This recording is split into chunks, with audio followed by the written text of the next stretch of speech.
We often think of life as having a lot of choices. Our path in life is made up of the choices and decisions we make at forks in the road. But a labyrinth, like the one I'm on here in Bradenton, Florida during our youth and confirmation retreat on kind of a chilly January day, a labyrinth is made up of one route in, one route out. There aren't a lot of choices to make on a labyrinth.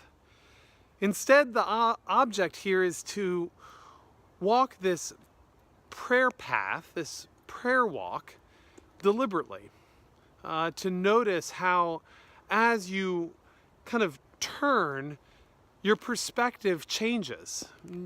You kind of see the world in a different way.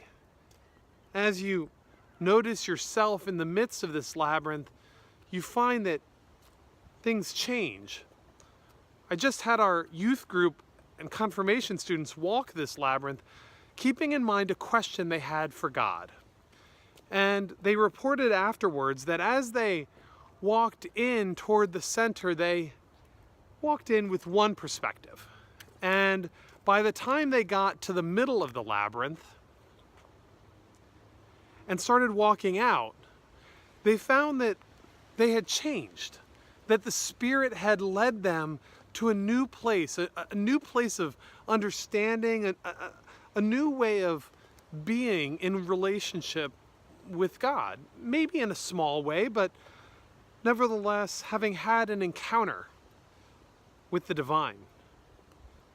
I often think that we kind of rush through life worried about the decisions, the burdens of those decisions in our life, without necessarily realizing that God is with us no matter where we find ourselves on the path.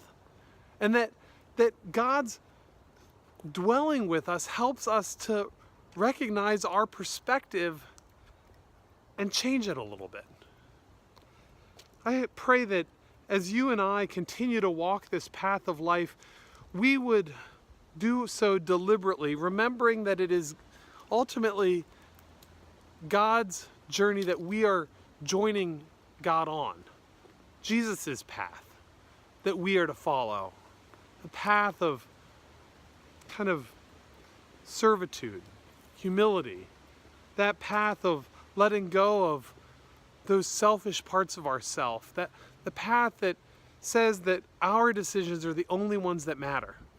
And instead leave that to God, to kind of turn that over and listen for God to come and kind of share a new perspective with us. May you be blessed as you continue to walk this path with Christ. We'll see you Sunday.